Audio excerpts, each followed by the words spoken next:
you. And that was another show. We hope to see you again next month for our March episode. Be here again at the end of the month like we normally try to have our transmissions come in.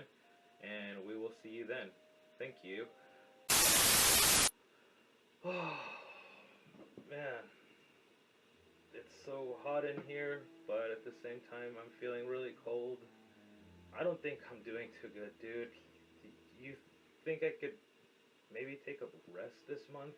Aw, you don't really fucking feel good? You don't feel good at all? That doesn't matter to me. You're gonna have to do another episode, and then you're gonna have to do interviews, and you're gonna have to stay the fuck in here because we don't know what the fuck you're doing, and that is not from me. That is coming from somebody else. Oh, okay. Well, is there a way that I could maybe just do the show from, like, bed? Like, I just want to lay down, please. You're already in bed. You can do it in bed if you want. You want to lay down with your fucking blanket or your sheets or whatever you want? Go ahead. I don't give a fuck. But you're gonna do the fucking episode. Okay, I understand. But will there at least be a day or an episode where I can at least take a bit of a break? Oh, you're sad? Oh, you're fucking sad? Why the fuck you need to be throwing shit at me? No, you know what? Fuck you, dude. I'm gonna fucking... I don't care if I do this with you or not. Fuck this shit. Every month is the fucking same with you. I don't feel good. You know what? I'm fucking tired of you. I just think that I just need a fucking break. I don't want to do the show. Like, just one fucking month off, please. You know what? I know what I need to do. I know what I need to do. I know what I need to do.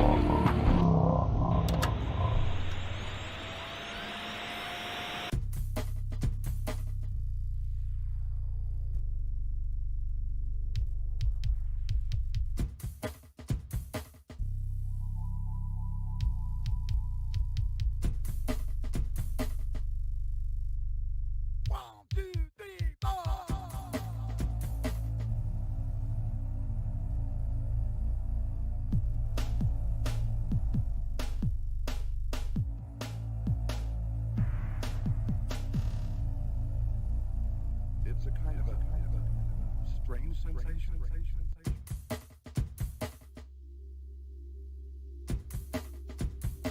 The only way to the other side is through the wilderness.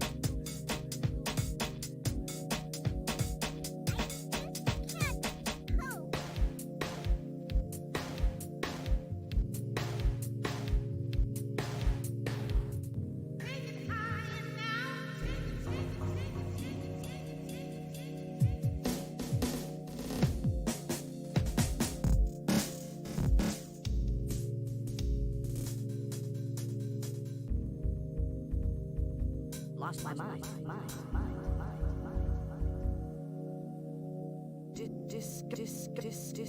Discover the wonder.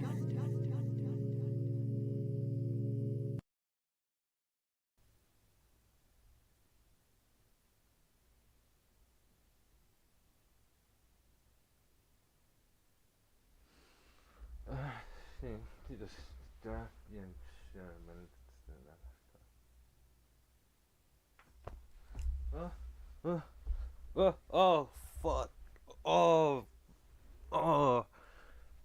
Why did the little kitty out here? Okay. I see the light in my face, and I also see... Well, I can't see anything besides the light and the light of the camera here, where you're looking to film.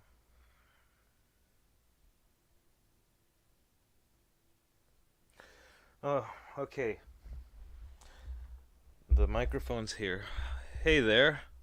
I'm Codex Boy Encyclopedia, and this is another edition of Sights, Sounds, and Conversations. And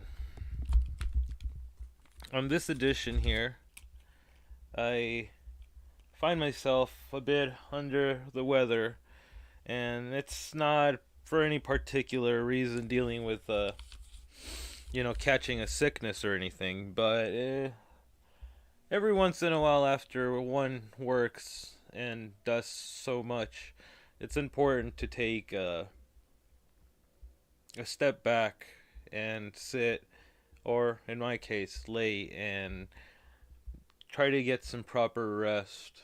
And this episode, we wanted to make sure that we've brought a sense of wanting to rest or take a break in whatever way is possible. For not just myself, but all of you, I think we should remember not to push ourselves or to feel as if, ironically enough, we're being pushed to do things. And when I say ironically enough, I mean by whether it be the pressures of society or community or family, friends, anything like that. It's always good to, again, know why one does whatever it is that one does with their life, whether it be creative, professionally, or overall, but to also not exert themselves so they can't continue to do as they are pleasing or looking to do. And with that, this episode, I feel that we were able to bring artists who, in some way or form, present that, which is of feeling either exhausted or pressured to a point, or are people that can help one, meet and coincide with what is needed to further ease themselves into a state of relaxation, to be better able to provide for yourself, more importantly, and to also provide for those around you that you feel inclined to do so. And with that, our first artist is, well, here on the list, is EALO. And I don't know if it's pronounced right, E-ALO, A-L-O, or it's Aloe. But the thing I can say that thanks to our co-creator Dominic, always in the room on the chat, for any of you guys here watching the live stream, they were able to get this artist and totally surprise me personally with what I was able to basically see and what you guys will all see tonight here on the show. And one of the things that EALO does really well for me is that it brings a sense of Boards of Canada's more childlike jovialness, along with some of the more ambient like projects within Vaporwave to an extent. Now, I can't attest and definitively say whether EALO is going for that, but that's the sense that I get. And this is, I personally feel, a good way of setting you guys all in wherever you guys may be watching from. And if you're working while listening to this, I hope you, even if they're, unfortunately, I know how much of a motherfucker it could be having a job and actually having to work in an environment of high tension and stress. But even then, if some of you guys are into meditation or like meditative forms of, I'm sure you guys can kind of agree with me about finding some part that can keep, again, some of that tension bottled enough to when you get later to that point of relaxation. And with that, let's go ahead and introduce our first artist of the night, EALO. I hope you guys enjoy. Thank you.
Thank you and welcome back.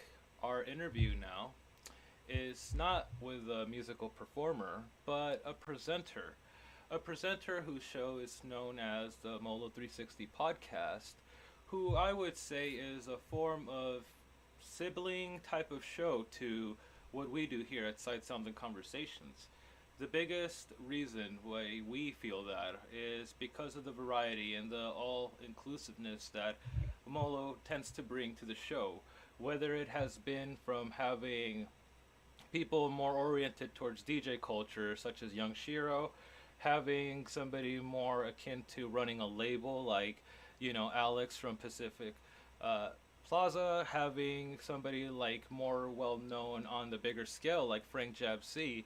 Molo has built a platform in which all of these musicians, artists, performers have been able to come and feel more akin to that of a friendly chat forum type of feeling that we here at Sight Sounds and Conversations not only feel strongly about, but also feel that this is another aspect of a lot of entertainment and artistic culture that needs to be given a lot of spotlight. And Molo definitely seems to be giving that spotlight onto the artist and the overall vibe that I think most interviews and most of these interactions should go about. The way that the conversation is so seamless between having just, you know, base level, and when I mean base level, it would be more as in a friendly, hey, so what have you watched recently? What have been one is your interest? To bringing up some of like maybe known controversies within some of these people's creative careers is one of the things that we hear at the show. Just like how again seamlessly she's able to do that. And without further ado, let's go ahead and present Molo herself. Thank you for being on the show today. Thank you. I'm glad to be here. We're glad to have you here. One of the things I want to start by asking is, you seem to be a person that's really influenced by a lot of different forms of art and media as a whole. And with some of the guests you've had, I want to know what would be in this community right now some of your dream interviews to have on your 360 podcast. And I only ask because the way in which you've had somebody like Frank Jeb C and you've had again somebody who like myself, who I consider pretty small on, and you seem to again have the same type of approach to them. I only wonder about some of the people you may feel really strongly about and how your interviews with them would play out, and who would they be? Oh my God. Okay. Um, I'm like thinking so many people. Honestly, like I would love, can I like name more than one? You can name as many as you can think of right now. I would love to like talk to like Kevin, like Equip. I would love Negative Gemini. Um, I would love like all of Death's Dynamic Shroud.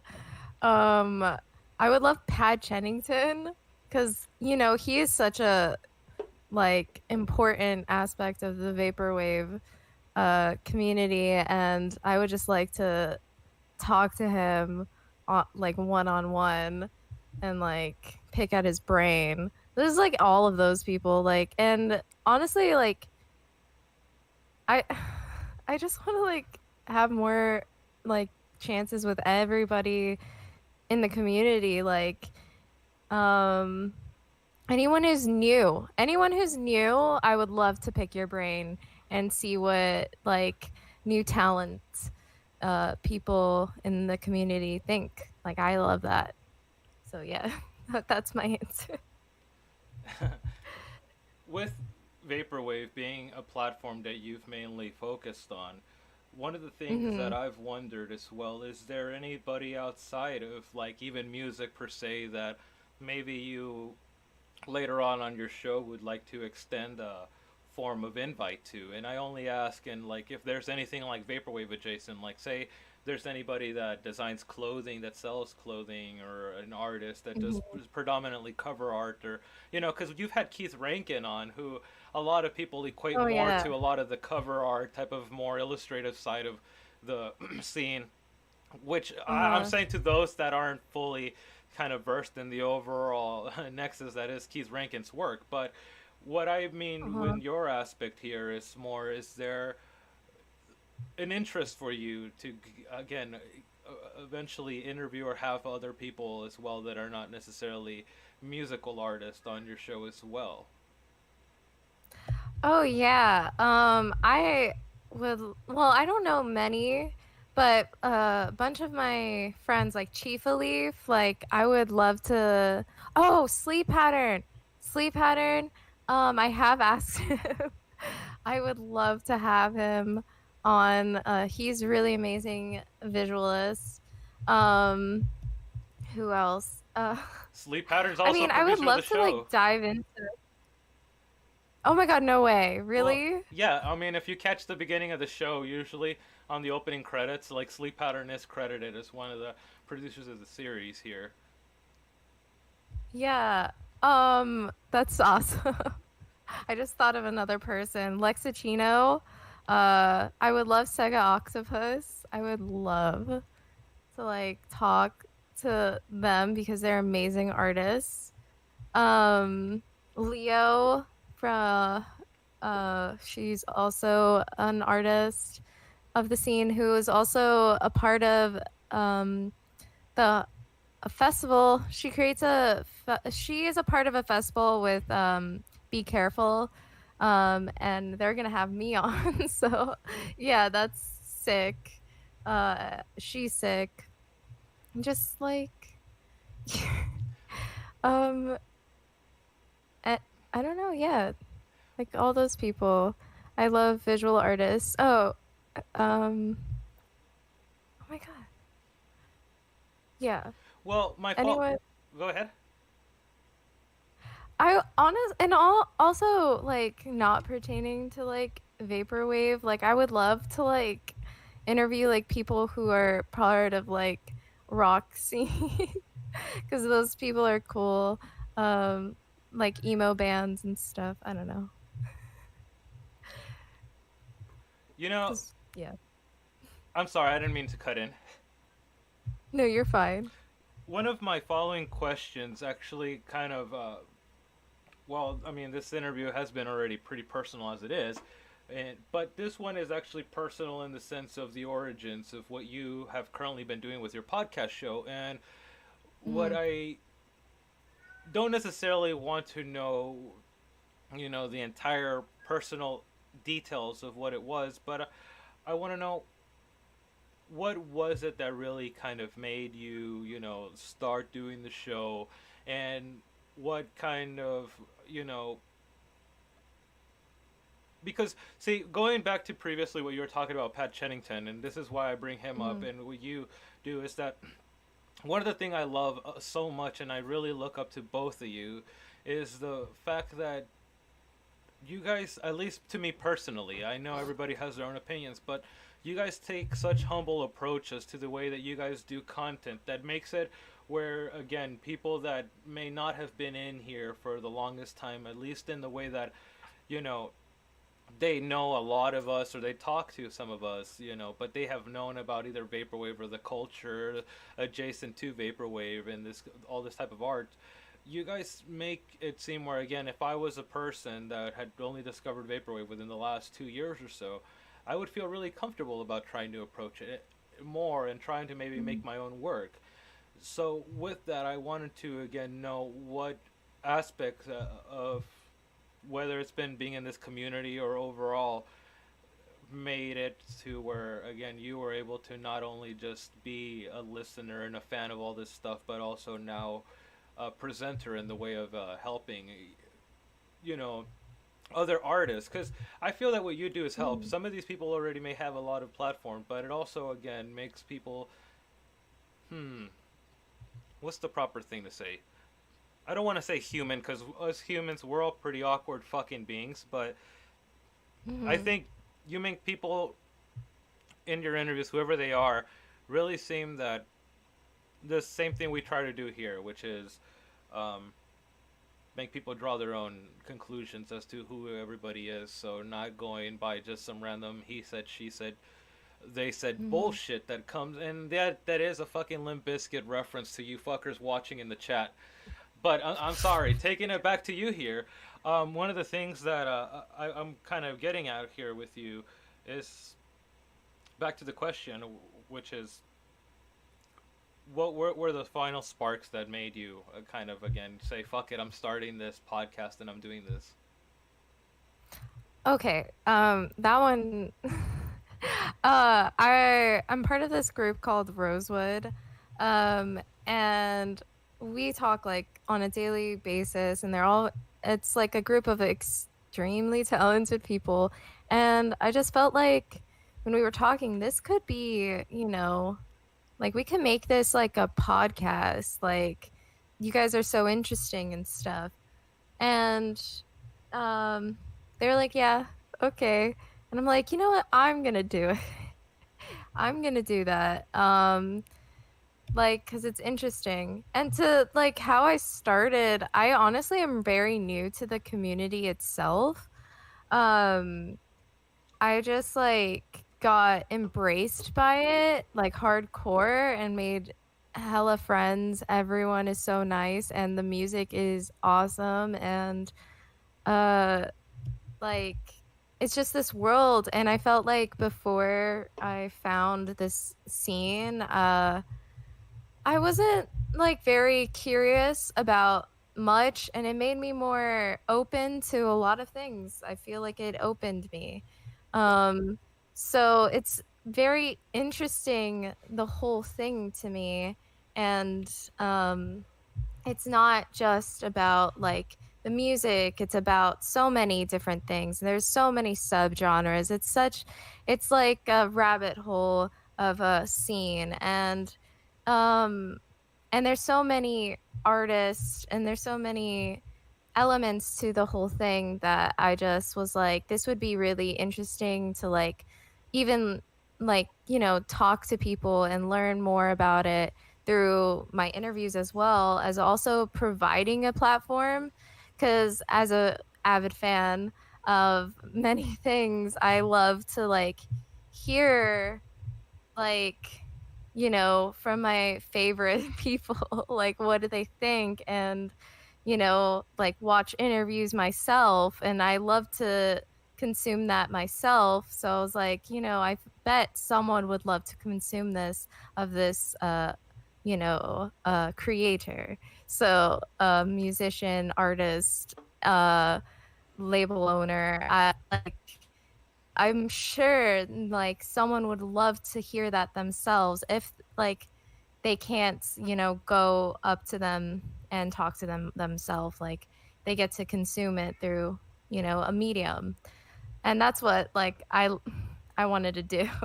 I was like, this is interesting. Let's get it going. Like I want to do this. So yeah.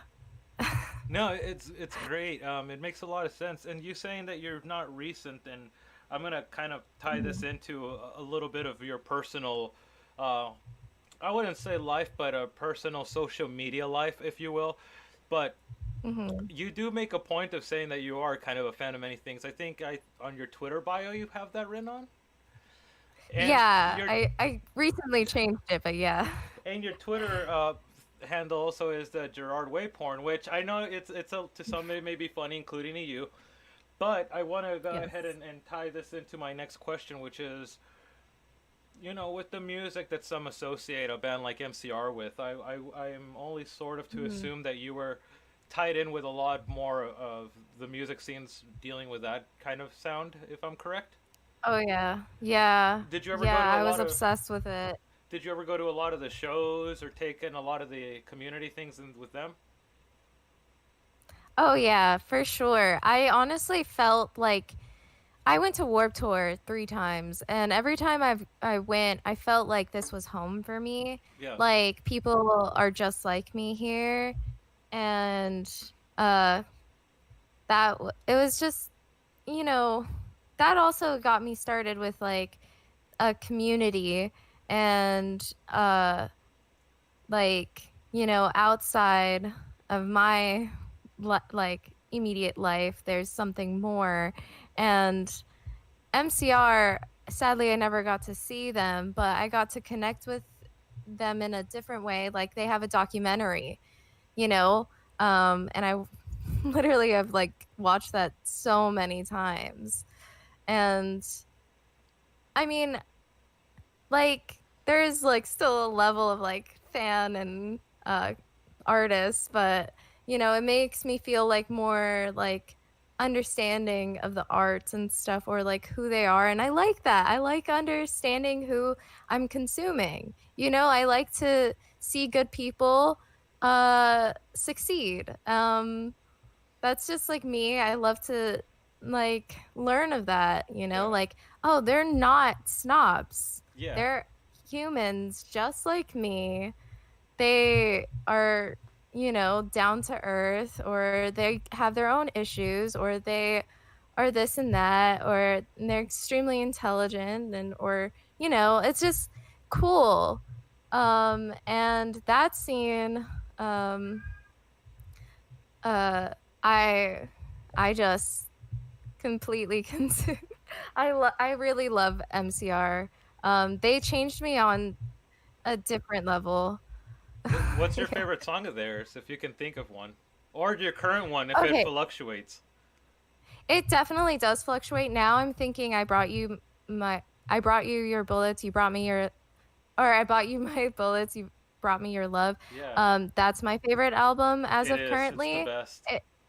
It is so good, and Demolition Lovers always gets me. Even the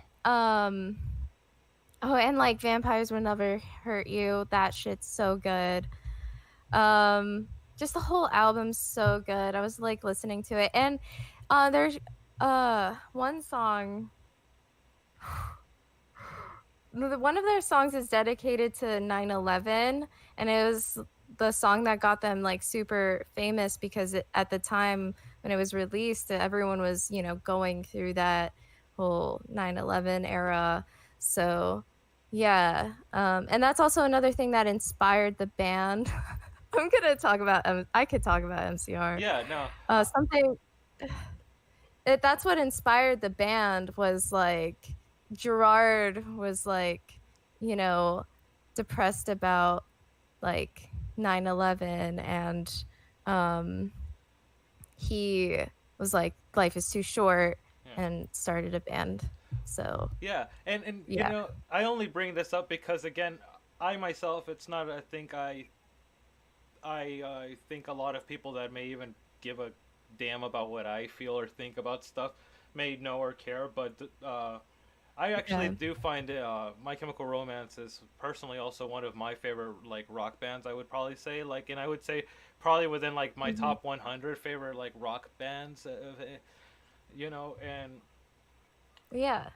but one of the things that I bring and I see a lot of correlation with you and with the messaging is that they have a very do-it-yourselfish aspect of approaching a lot of the things that they do.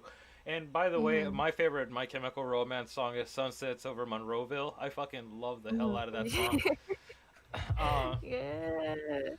uh, it's just such a great song. Like everything in that song for me is perfect from that album. But, anyways, going Hmm. back to what I was talking about is that yeah, no, I see a lot of that correlation where one of the things that I've always loved about that community of whether it's emo, screamo, hardcore, whatever thing that people call it, because forever, and I'm saying Hmm. like, I was I was in middle school when Three Cheers for Sweet Revenge came out. So like that, if that gives Hmm. you an idea of how old I am, like that album was pretty fucking cool when it came out and everything. But like, my point being is that one of the things I always kind of liked about this community and that culture as a whole was the fact that for those people that felt included, because there was a lot of snobbiness, and I also kind of bring that up too, because in Vaporwave too, there tends to be some snobbiness, but there are people Hmm. out there who again get so passionate with the same messaging similar to that of like Gerard Way. I'm not comparing them, but like people have gotten a similar messaging to a lot of artists and musicians here within Vaporwave, and they have a similar approach to what I would say Gerard and some of those people in Hmm. MCR seem to have creatively. And Hmm. I seem to see you as well as a child of the DIY kind of life, that a lot of punk, hip hop, a lot of electronic, a lot of even stuff like this that is vaporwave seems to reside with. So it is actually not a huge shock to see that people have actually been really open to you and have, been so open to you being, part of this community. You do have a really deep love and respect for a DIY culture. And Hmm. going with my next question is there anything outside of your podcast that you're maybe interested or would maybe be interested in doing creatively, or is that something that you maybe would like to keep under wraps a bit, so maybe to surprise people later on? I don't necessarily am looking to pry too much here into your own private mental matters. Hmm. It's something that I have to really think about though. Because I haven't really thought of that far. Uh, yeah. Like aside from my podcast, I would love to be like more involved. Uh, like maybe in person, maybe like Brian Stars, but not like Brian Stars. If anyone knows who that is, he was a well, not like emo interviewer, but like many genres, but of the Warp Tour scene, Warp Tour. He interviewed many artists in Warp Tour, and um, not a good person, but like he is kind of an inspiration. I would like to be involved in that somewhat, but yeah, I haven't. I need to think about that one more. Well, that's not a problem. I only asked because, again, going back with the fluctuation of the creative process and how kind of it tends to be of the moment kind of way. Um, you Hmm. know, not to necessarily again focus so much on MCR, but to use them as an example. I mean, Gerard does many things from writing comics to actually kind of animating and doing his own kind of thing. And in that way, I was thinking if maybe you had the same kind of ambitions, if you will, to branch out further than just being an interviewer and doing the type of journalism that you're currently doing. Because this is journalism, at least in Hmm. my eyes. And I also not. I hope this isn't divulging too much, but I do know you have some background in cosmetology as well. So I was wondering if maybe Yeah. even in fashion, because I think at least to me personally, as a Oh yeah. Oh yeah. I would love to be involved that way. Like imagine like oh my God, if imagine if I was like Lindsay's, I mean, like negative Gemini's, like personal hairstylist. That would be sick.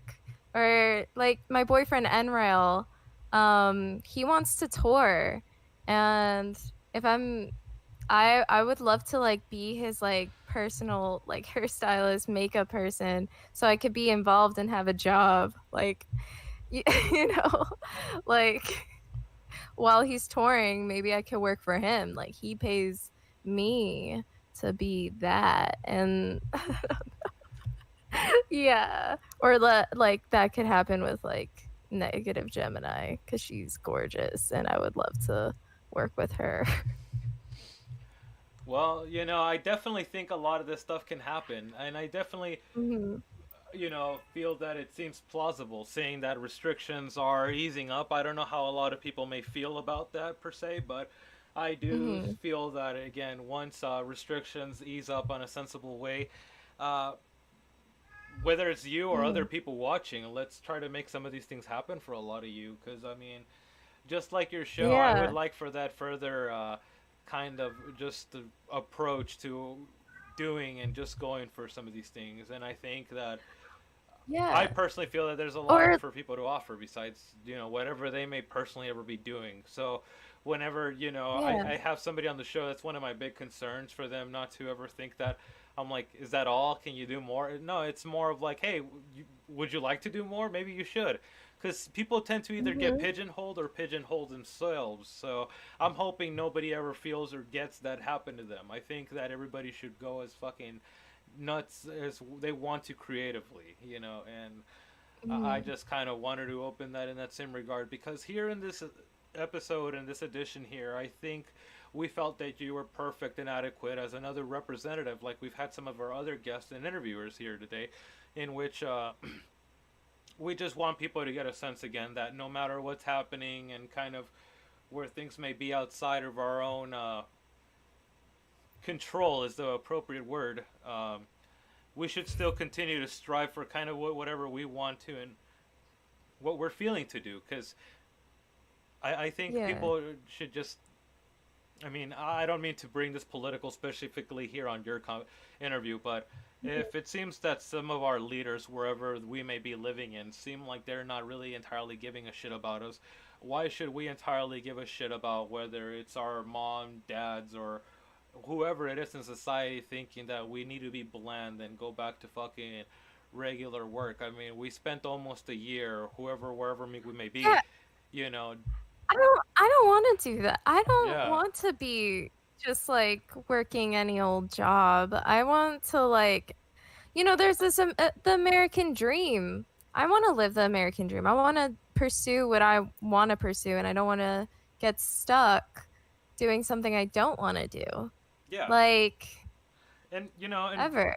and so some people may not get lost with the entire messaging of the American dream. I think one of the important reasons as to why it's so relevant to bring that up is because despite wherever some people may live, I think that they're pretty sure that they're aware of what you mean. It's not necessarily a Mhm. stereotypical kind of, but it's the idea of like where we can kind of just do whatever we please, like whether we're straight or Yeah. whatever fucking thing we are. And I mean, whenever I say whatever fucking thing we are, I don't mean even in like our gender. I mean more in like, I mean, there's some people that whether it's being a fucking juggalo or having an OnlyFans to just fucking, I don't know, just not being Mhm. straight, you get ostracized from having a fucking job or doing something that you may Yeah. need to get yourself out of that place.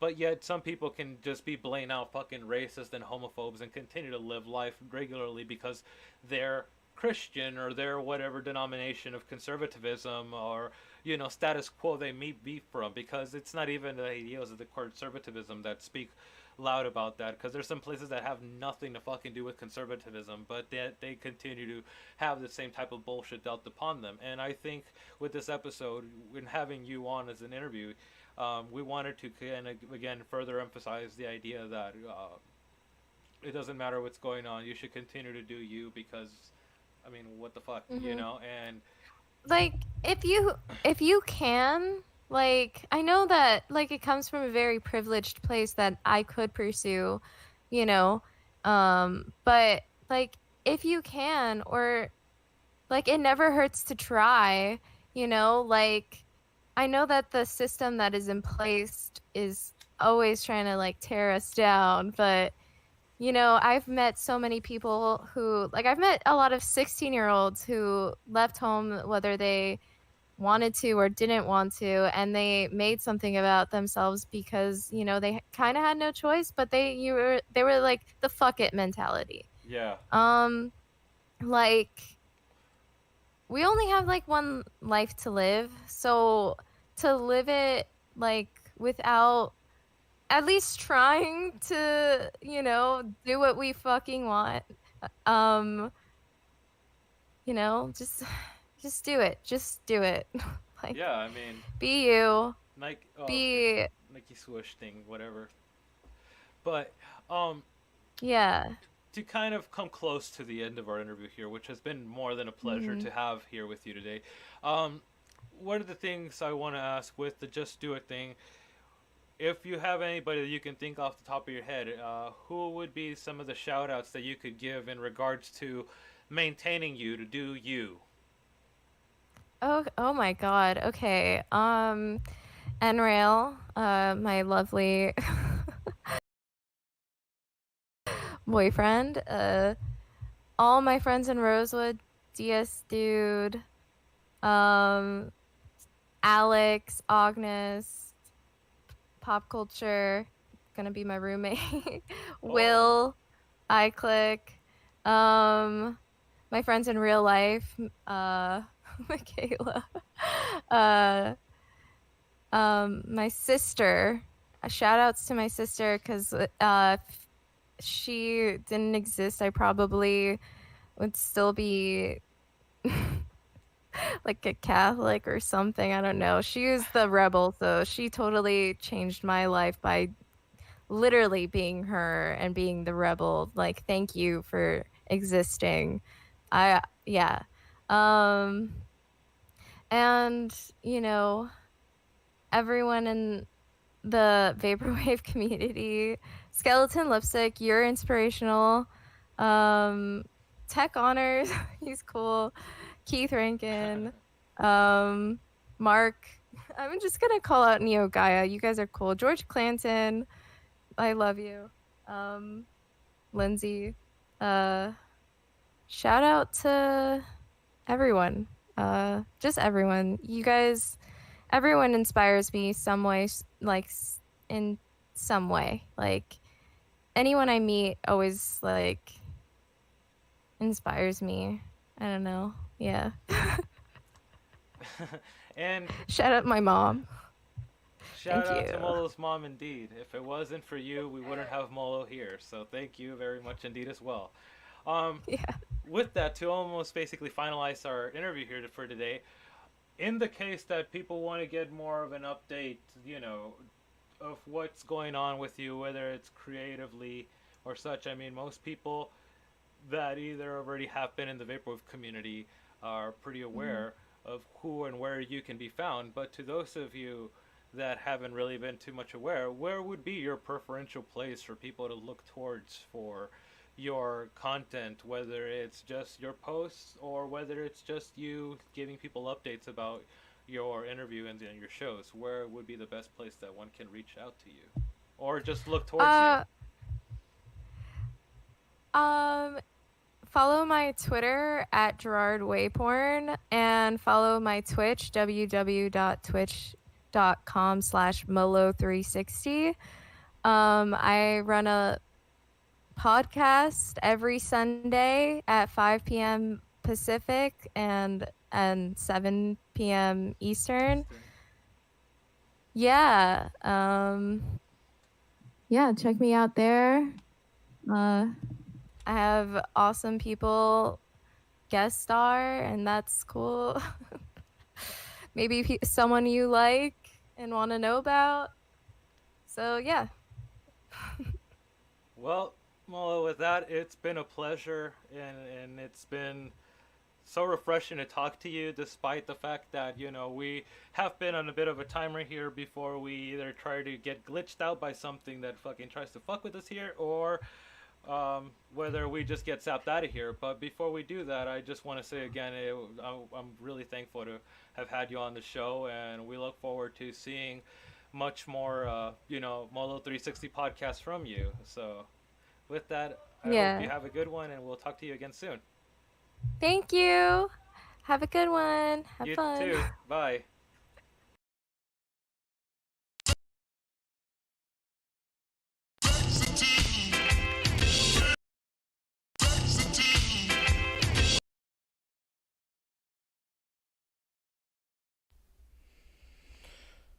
Thank you and welcome back. I hope you guys enjoyed EALO, and I hope that you guys are having a good time so far here with us at Sight Sounds and Conversations. Our following artist is none other than Heaven Drugs, who I found while going through my travels. And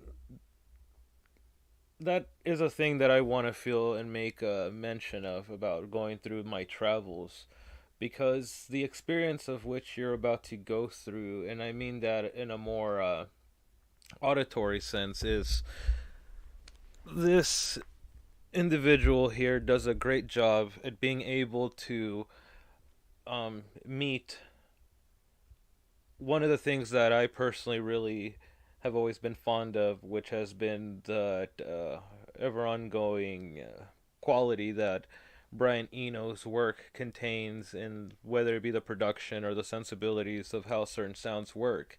And in this upcoming set that you're about to, experience here with Heaven Drugs, I definitely get that sense insinuated by another artist that's not Brian Eno.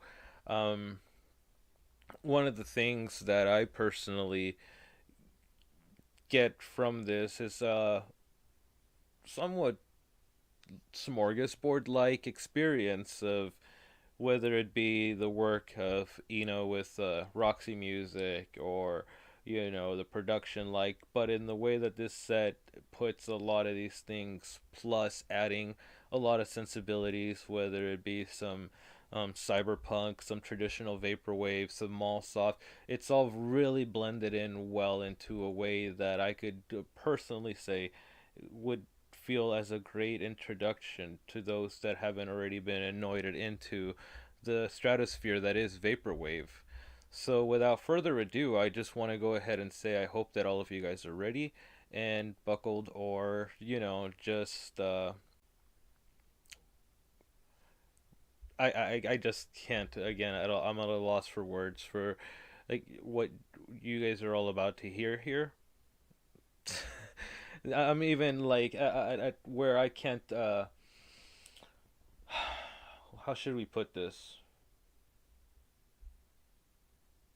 This is the closest that feel this could represent my travels and how they feel if they were to be put into a sound.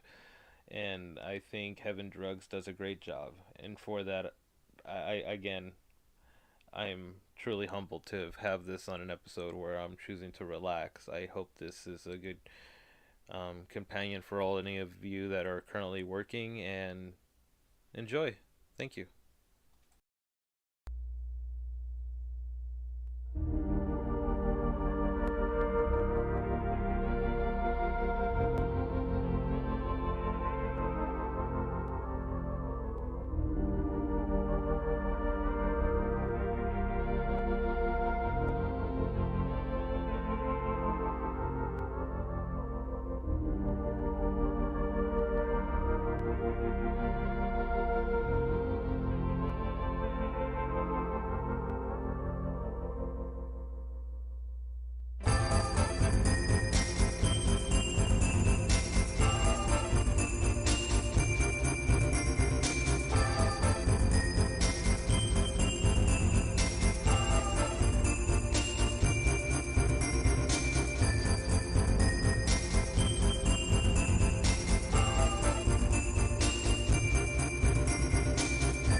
I'm that interstellar extraterrestrial that hails from the outer limits beyond the confines of time and space. You about to take a step into the twilight zone when I enter through your ozone. I made first contact with the schizophrenic who suffers from bipolar ×3. Me and my cosmic clan got a plan, see, to gather all resources from this planet. I got this kid backing me up, wearing a traffic cone on his head with a magic stick. It don't matter if you think I'm weird, cause I got green skin like a lizard. My boy's a wizard, and that's facts. So best get back if you coming to attack, cause I got the master plan in hand, and everybody knows that this ain't no motherfucking oddity.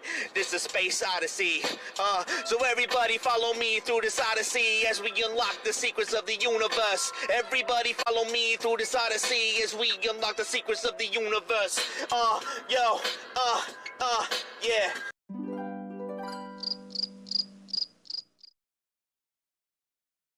Henry, Neil, I'm gonna go get some spare parts for said ship. And I'm probably gonna throw back a couple American ciders with Roy. So I got you all sitter. I'm pretty sure Harper's gonna be our setter, Neil. She said she would hang out with us. I hope so. I find her pleasing to the eye. I'm sure she would make a good mate. What is a mate? I believe that's a British term for a really good friend. Uncle Gary, Neil is my mate. Would you like to be my mate, too? Henry, what in blazes you inferring to? That must be your sitter. Good evening, Mr. Porter. I hope I'm not too late. That's Booker. He's mean. He's a bully. Nonsense! Booker's a good kid. I seen him slapping an unconscious boy the other day trying to wake him up. Besides, he said he'd babysit you for free. Mr. Porter, the only payment I need is all the fun we are going to have.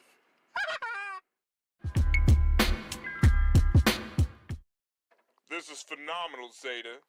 If we had access to this technology, we could make the Earth cleaner. There must be a reason why you haven't. Humans as a whole are a warring species. We have observed time and time again humans engaging in violent conflicts over social and religious ideologies, and over natural resources and landmass. No need to explain further. It's just the answer I had hypothesized. It was foolish of me to think otherwise. Perhaps, when my ship is repaired, you can join me on our next venture. I am beyond flattered that you would consider to take me on your voyage. But much like you're trying to save your planet, I'm trying to save mine. Take it from me. I'm a scientist. Listen up, faggots. You're gonna go in your rooms and you're gonna stay in there. If I see any of you out, I'm gonna pull a Vicky on you. And you're just gonna have to wish to your trolls that I don't spread your ass cheeks apart. Trolls don't do that, Booker. Fairies do. A rival wizard must have hexed us. Booker's in our house and he's probably plotting to eradicate us. Neil, Booker is terrible, but murder is frowned upon. Perhaps we could conjure up a demon from the Netherrealm to snare his soul. He wouldn't be able to walk without the soles on his feet.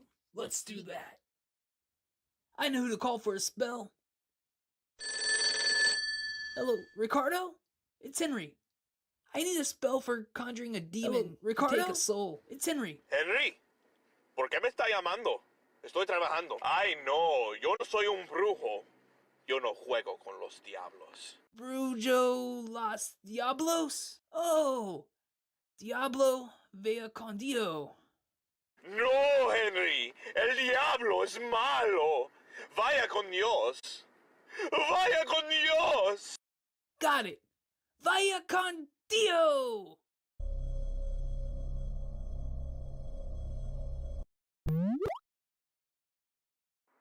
I was just changing the channel, but I can't find the remote.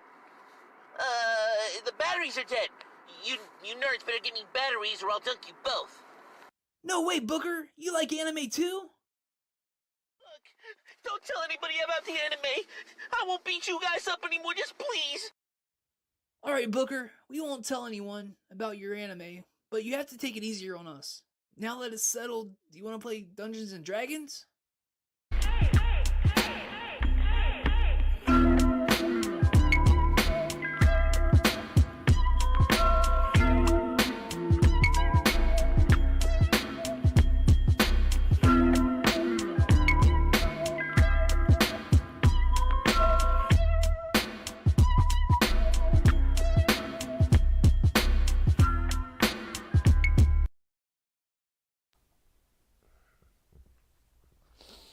Thank you and welcome back.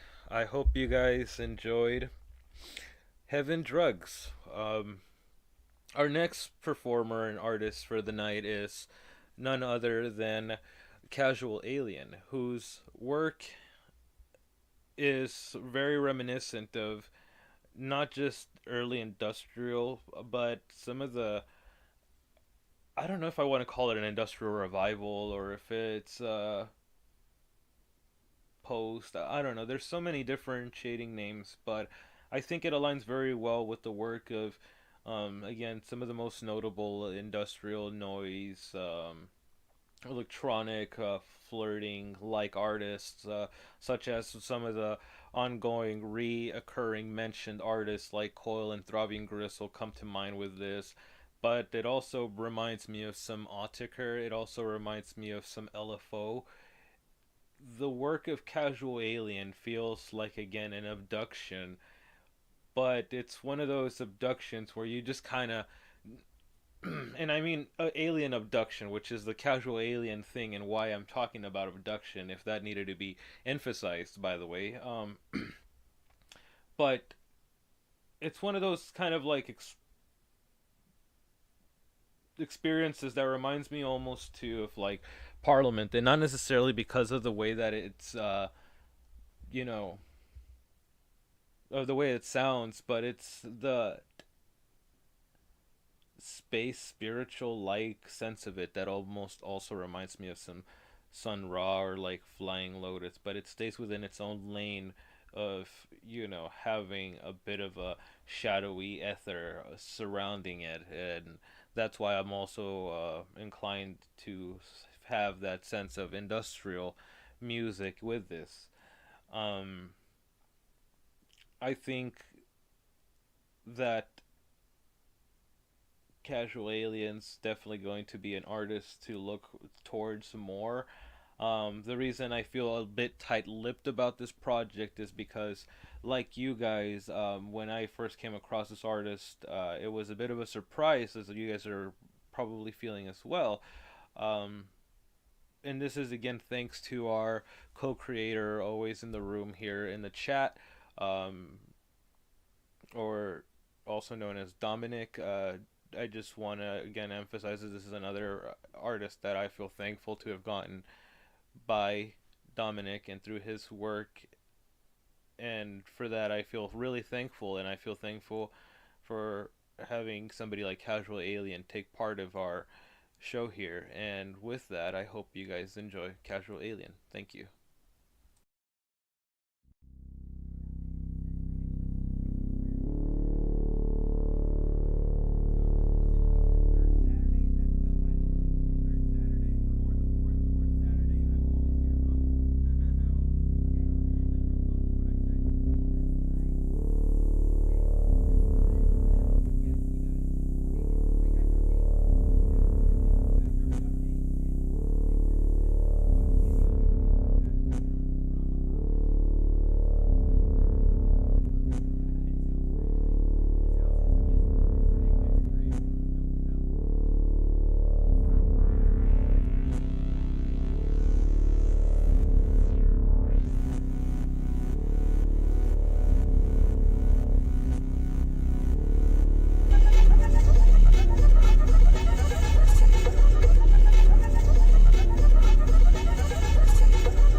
April is the cruelest month, breeding lilacs out of the dead land, mixing memory and desire, stirring dull roots with spring rain. Winter kept us warm, covering earth in forgetful snow, feeding a little life with dried tubers. Summer surprised us, coming over the Starnbergersee with a shower of rain. We stopped in the colonnade and went on in sunlight into the Hofgarten and drank coffee and talked for an hour. Bin gar keine Russin, stamm aus Litauen, echt Deutsch. And when we were children, staying at the Archduke's, my cousin's, he took me out on a sled and I was frightened. He said, Marie, Marie, hold on tight. And down we went. In the mountains, there you feel free.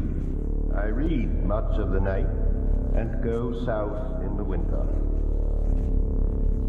What are the roots that clutch? What branches grow out of this stony rubbish? Son of man, you cannot say or guess, for you know only a heap of broken images where the sun beats. And the dead tree gives no shelter, the cricket no relief, and the dry stone no sound of water. Only there is shadow under this red rock. Come in under the shadow of this red rock, and I will show you something different from either your shadow at morning striding behind you, or your shadow at evening rising to meet you. I will show you fear in a handful of dust. Burial of the dead. April is the cruelest month, bleeding lilacs out of the dead land, mixing memory and desire, filling dull roots with spring rain. Winter kept us warm, covered with earth and forgetful snow, feeding a little life with dried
fiddle with psilocybin for a while, the question of whether or not there is an alien intelligence becomes moot. There is an alien intelligence. And then what is it? And the choices are, and maybe you can help me add more, the choices are, it is a straightforward B-movie extraterrestrial of some sort that is, God knows what reason, but coming at us through this. That's one possibility. It is the Gaian mind in some version of that. In other words, it's the integrated intelligence of the biome of the planet that, because probably of the historical crisis, is actually noticed us and is trying to twiddle our knobs in some dimension we're not even aware of. So that extraterrestrial Gaian mind could be some strange technological experiment launched from the future. In other words, words that communicate with us. They seem to have values, have problems. Maybe they are human beings of some sort. Perhaps it's a time travel project in some distant century that has decided that the key screw-up occurred in the 20th century and they're going back trying to twiddle the knob. Notice that these theories have great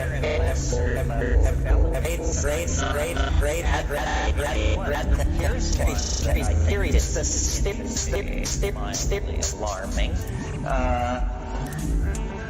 This is the shamanic one, that these that this entity, this contact, whatever it is somehow coming from the afterworld, that this is a project launched from an ecology of souls, that somehow the erasure of the boundary between the living and the dead is what is at stake here. I mean, now this is from, raised as logical positivists. This is the one who will choose last. I think it's much easier to believe in meddling extraterrestrials than that, Uncle Herman and Aunt Freckle are somehow reaching in from the great beyond, yeah.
very clear. The flying saucer which haunts our collective imagination is a totality symbol that is in the unconscious, but it is moving toward conscious appearance, and its peculiar mercurial interfacing with the observer indicates that it is something on the borderline between the conscious and the unconscious mind. But that's a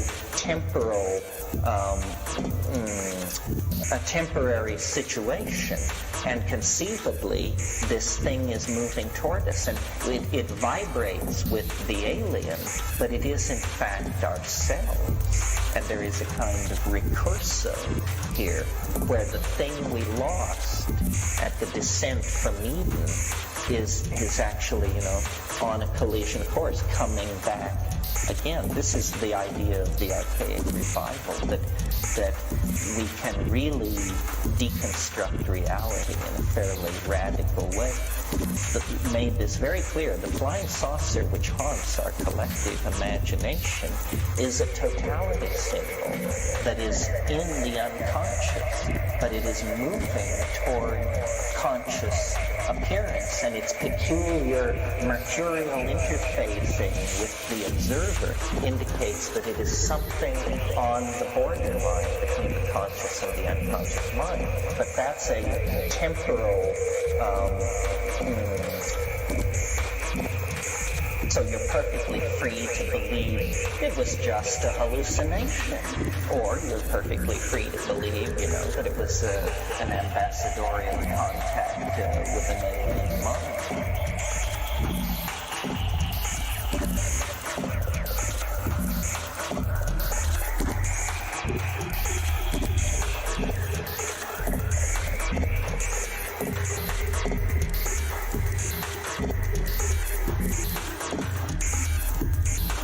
So you're perfectly free to believe it was just a hallucination, or you're perfectly free to believe, that it was an ambassadorial contact with an alien mind.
show you fear in a handful of dust.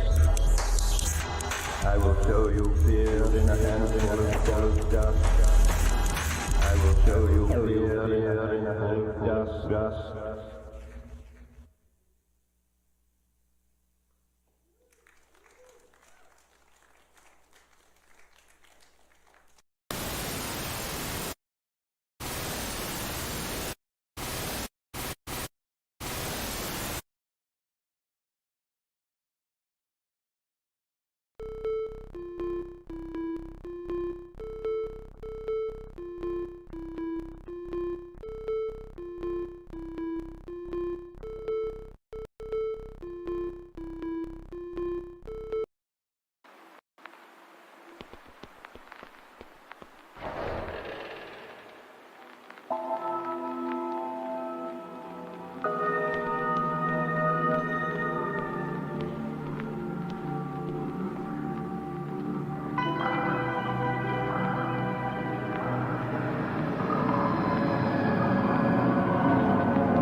Thanks for the lift.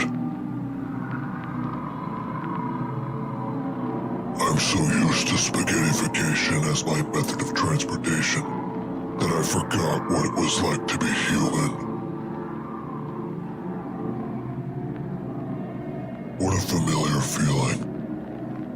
The restrictiveness of the human body. To see through your eyes. The world around you still looks no different to me, but it's what you desire that brought you here, and these are the things I'm blind to. I know when something is obstructing your way.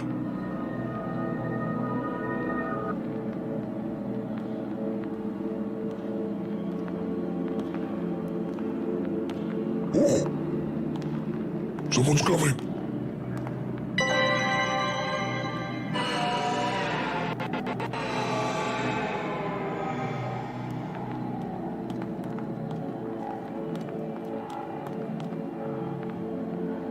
I'm a beautiful sunflower.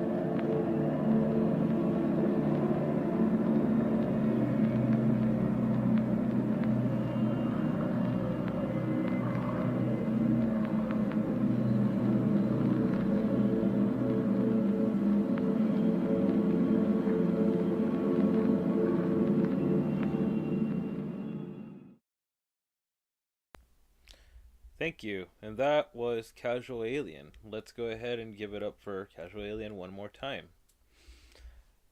Our next part of the show is one of the more newer segments that we've been introducing here in the show, which is our art show. This art show is going to be more of a surprise than the last couple artists we've had, which, is Casual Alien and Dielo, because again, our co-creator, Dominic, is mainly in charge of these things, and I have been on other explorations too, where I have been somewhat in the dark about this upcoming art show. What I do know is that we'll see some, familiar works by familiar artists, not familiar works. We'll see some new artists.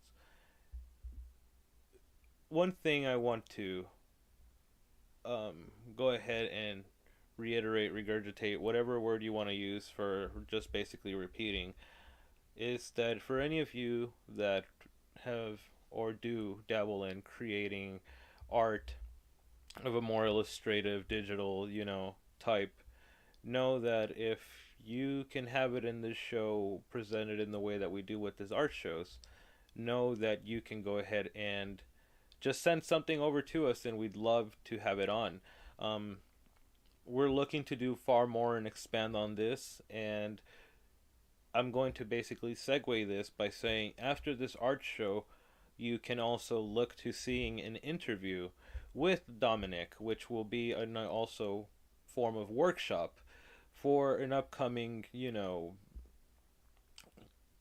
I guess it's going to be a form of a bulletin board, if you can call it that, of upcoming things that we're going to be doing here at Sight Sounds and Conversations. And we're looking for some input, and we're also looking to let all of you guys know, because again, this show is created by and for you guys. I know this sounds similar to some of the cliches that you hear in other forms, but this show really does exist through and thanks to the viewers and the artists that we have on here.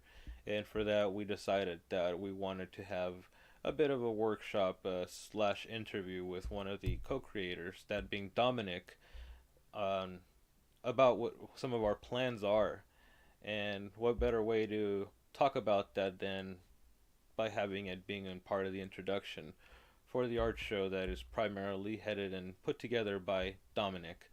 So, without further ado, here is the art show presented by Always in the Room, aka Dominic. Thank you.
We can rest later.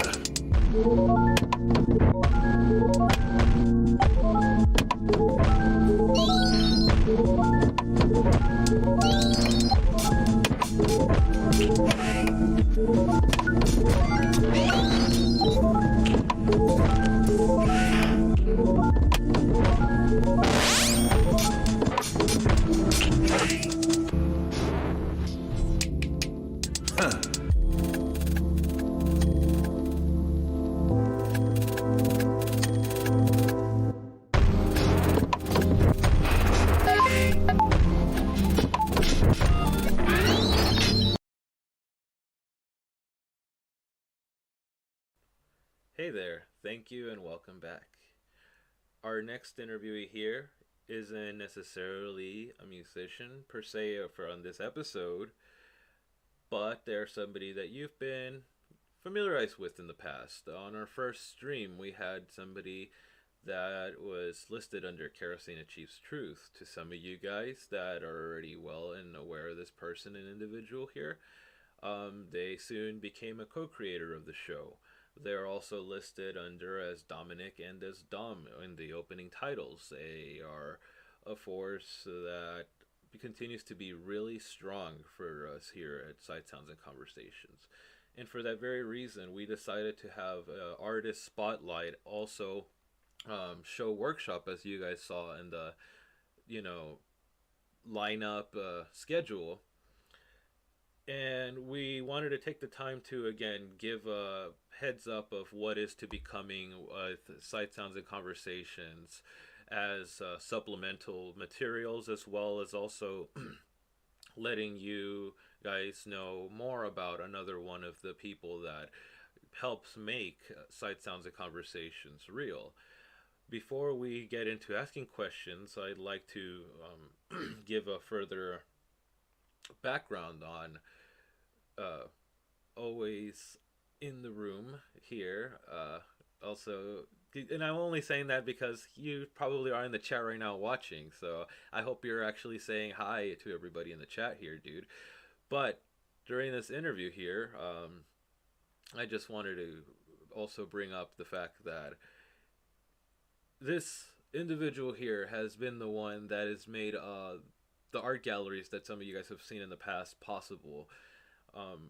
Literally rendering and making those places look the way that they do is something beyond even my dreams or expectations. And I personally feel that this was something I wanted to mention and bring up before our interview. When we first started the whole concept of this art shows that we do, I first figured and thought we were going to do something like a clip show with just, the names on the side. And this dude came fucking back with an entire museum room space. I fucking couldn't believe it. And for those reasons, I continue to see him not just as a partner here in the show, not just as an equal, but another driving force that continues to make the show a thing that makes it far more than enjoyable. It makes it, again, like a dream come true for me. And with all that having been said, let's go ahead and welcome the person, the man, the legend himself. How are you doing today, dude? Great. Thank you for having me, and thank you for the kind words. I appreciate that. No, I appreciate you and your hard work, especially, like, again, everything you do with us here a lot. So I can't even start to, again, like, just shower you with all this love here. But I want to start by asking you, what are and what have been some of your influences as a whole, with not just what you do in Sight, Sounds, and Conversations, but your body of work creatively? What has it been, driven by? Like, kind of start, like, from, like, when you were younger to now, what has been something, it doesn't even have to be creatively, what have been things that have kind of, you could say, take shape of what you do as a whole creatively? I'd have to say I've been a huge just fan of computers, technology, and art in general. Like, as a kid growing up, getting introduced to like my first computer, playing some kind of, I don't know, Sesame Street games that were on it. And back then it was like the screens were, green and black, and then slowly came into color. So, I mean, that might tell you my age a bit there, but that was like my introduction to it, and I was just amazed by what they could do. And growing up, I played a lot of video games. I'm sure as a lot of our viewers and uh, anybody at our age range have done for the past couple decades. Um, I took a lot of that and inspiration from just with everything vaporwave, I guess, just the mixture of mediums, from CG, 3D, using computers for that, and then consumerism as a lot of what vaporwave has been. Just taking all those elements and kind of mishmashing them and applying it to the art that is vaporwave. And I guess that's really what's kind of driven me throughout life, is just taking all those things. And as you mentioned before, with like Kerosene Achieves Truth, I've got videos on YouTube of those songs that I've made for that, and I took bits of PlayStation, like the opening of the PlayStation. I took like a messed up glitched version of the opening when you turn on the PlayStation, and I use that as like the logo slash opening to the songs that I made. So I guess that's kind of where I'm at in my headspace, is just using that and trying to reappropriate the art in that way. Now, another thing that you are primarily responsible here at Sight Sounds and Conversations, and we also wanted to basically shine a light on for a lot of the viewers here, is you're the head of the animation for the most part right now yourself here, and you have done, in my eyes, a great job at really having a wide diversity for what we've had at the show so far of animation. And you yourself have actually added some animations onto the show as well, for those that have stuck around and have been here since the beginning. And with that, I wanted to know, are you a self-taught animator, or did you ever attend school for any of these type of things, or even your relationship with some animators that you've gone on the show? Is this something, again, that has been previously from just having friendships with these people, or you just kind of search and you happen to find some people? How does your approach and your overall, you know, I don't want to say opinions, but thoughts on animation, and I guess the work that people are doing, how does that all interplay with the way that you approach the type of animation that we have on the show? I'd say that as far as my teaching goes, I would consider myself self-taught. I mean, with everything I've done, I've just kind of run into things that I have piqued my interest in general. Like when I did the animation on the show, I mean, it wasn't like fully animated. Like it wasn't like a full animation, I would say. It was kind of stop motion ish in a sense. But it was done with like CG images that I had taken with a camera that I have, which is actually this one I'm using right now. It's a infrared depth sensor that I use to make this. And basically, I just kind of research and look up what I can make with it, and kind of just apply that in whatever I can. And with the friends that I've contacted, or the artists that I've had on the show, PD and Pyle is actually a high school friend of mine, who then referenced or referred to me the second show that we put on after that. which I believe was Odyssey. Yeah. That was a friend of PD and Pile, basically. And then Umami, I contacted them, just reached out to them because I saw them on YouTube, and I thought they were a great animator and just an interesting kind of random series that I came across that I really enjoyed. So I just reached out to them, said, hey, can I get you on the show? And they said yes. So as far as what I've got so far going with our show, then that's basically how that played out. Is I just kind of had the great luck of being introduced to these, throughout my life, or throughout how we've put them on the show. But in terms of like their inspiration on me, I mean, I've only recently found out about them. Honestly, those artists I've only kind of come in contact with in the last maybe year or so, 2 years maybe, at best. My friend from high school, I didn't even know he had that show for a while until we started the show. Oh, okay. So when I found out that he was doing that, I was like, oh well, then great, like let's do something with this then. So that's how that happened. But as far as animation goes, like I've just taken kind of a self-taught approach to most of it. Even with the art gallery, it's all self-taught also. I've just kind of looked into things, looked into how to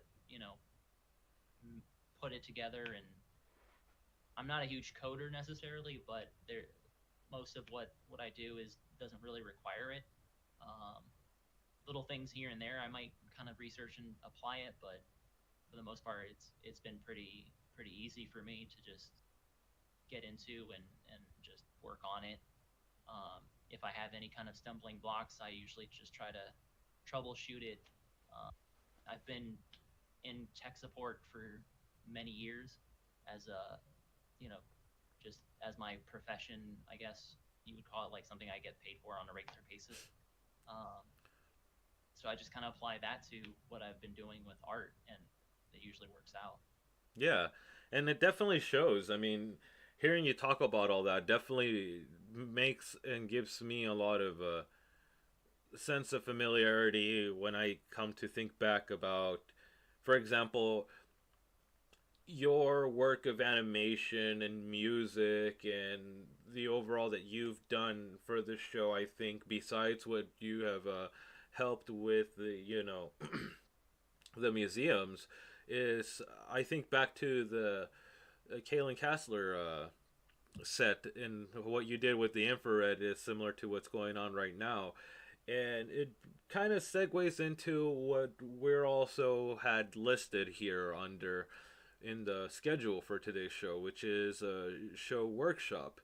Now, with this show workshop, what we wanted to do with this interview here is also give you guys a bit of a behind the scenes, or a bit of a preview of some of the behind the scenes things that happen here at Sight Sounds and Conversations. And with that being said, between the time of this stream broadcast and the coming month of April, we will be finally unveiling and letting out that we will be starting a Patreon. And with the Patreon, we will be dividing it into differentiating tiers, and some of these tiers will include different things. Some of the things that we are looking to have available on this Patreon, for varying reasons, we will be offering sets and certain skits and such uploaded onto there.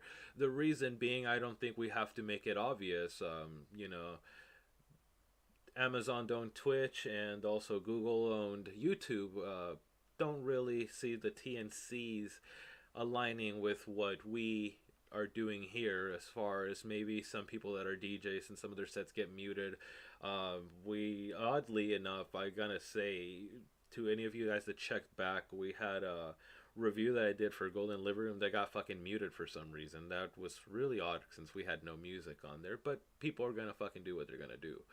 And with that, some of the things that we're looking at also offering here that, you know, Dominic and I have talked about have been him offering some behind the scenes tutorials or making of features of some of the things that he does in the show. And I will allow him to speak more on some of these. But for example, another thing in which we haven't gotten a chance to speak about that I think also needs to be brought up is that as much as I direct and do the most of the episode as a whole, the opening intro scenes that some of you are early enough to catch for most of the episodes are co-edited and co-directed and everything by Dominic here. So I have always sensed and felt him as this show's equivalent to like Terry Gilliam in Monty Python, being that Terry Gilliam was such a force beyond just the animation, and Dominic is the very same type of force to me here in the show. And with that, we also have other people that are on board with the show. As for example, Will iClick Wade here is another co-creator of the show, and we are wanting to have a lot more reach out to you, all of you that have, you know, again, not only reacted and received our show so well, but continue to drive us to do more. And with that, one of the things that we're looking at doing with some of this Patreon is to, well, long story short, is to make enough of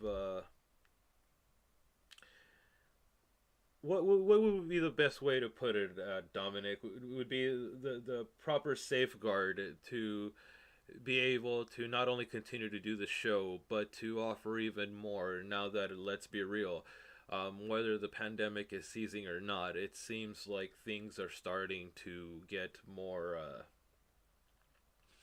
easier. And I only say that with a hesitance because I myself don't know where everything is going, but things are opening up again. And we are looking to, again, to branch out and do more out in public with people. And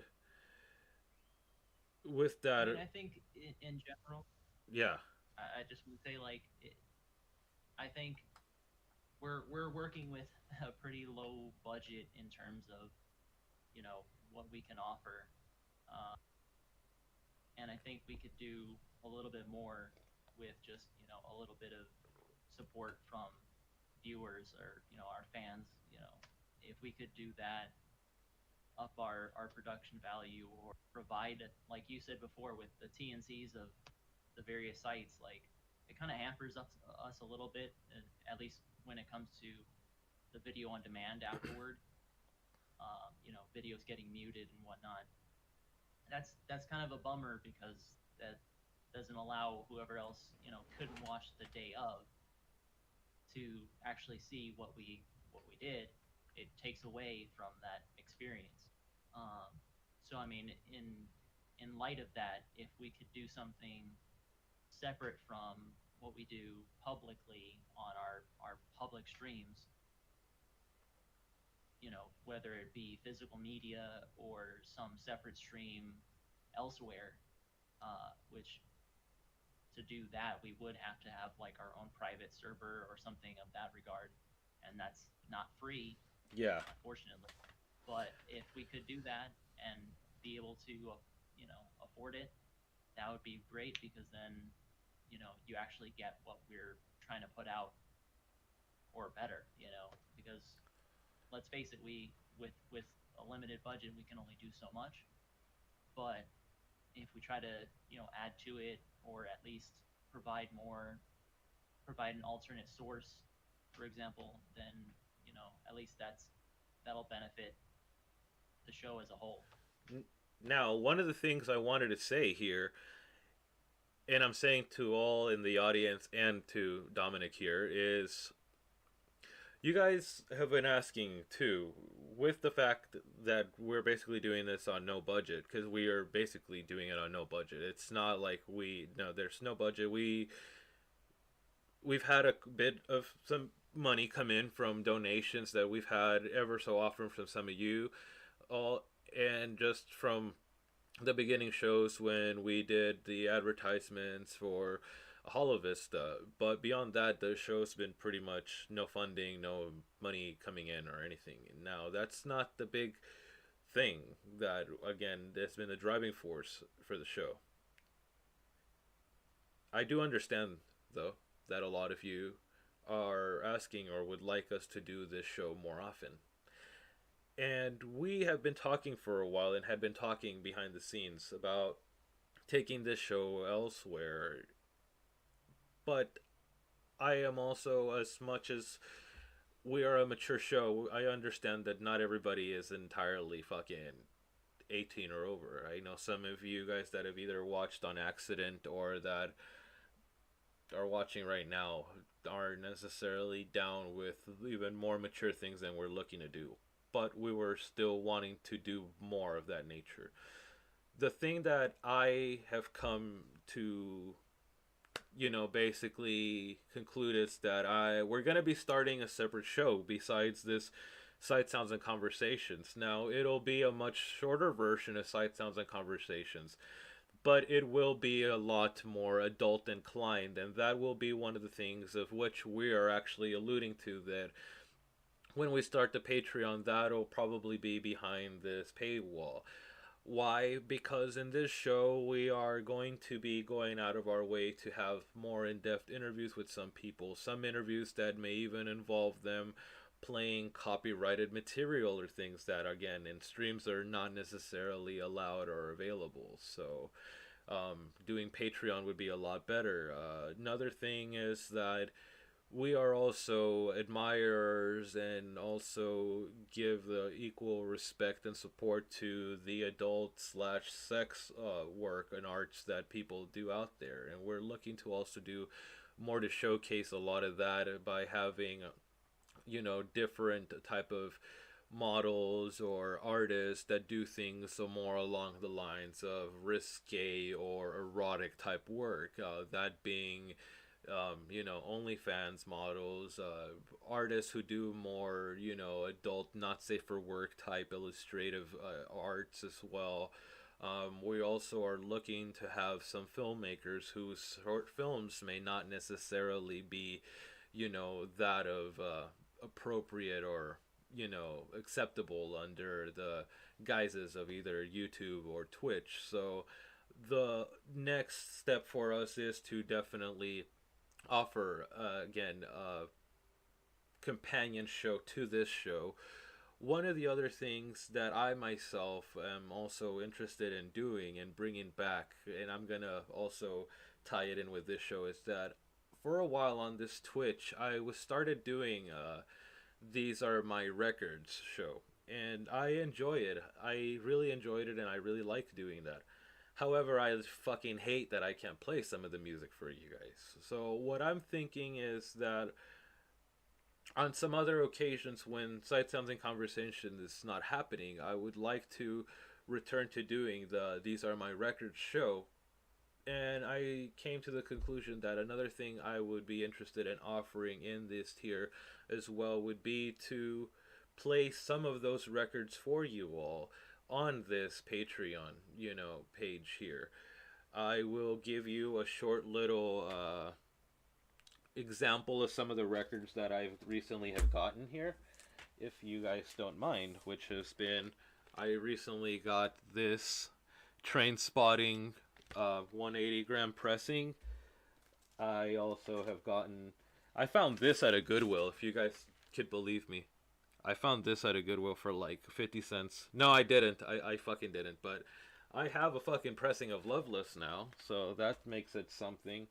I also have, some of you guys may know about this, but I got the Numero 95, Numero 95, diskette release record. Really good album, but these are things that I'm looking to be doing as well as other soon to be announced things. But this is again some of the things in which we have been talking and thinking for some time. in regards to what we're even thinking of offering and giving back to you all that are willing to support us on a platform like Patreon. With that, one last thing that I will say that we're already comfortable with announcing that we're going to offer on this Patreon will also be physical goods.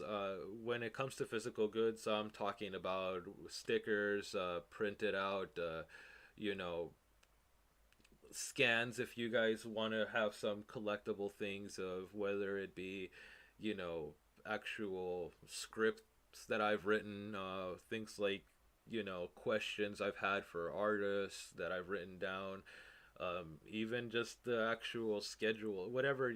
We will be offering physical goods as well.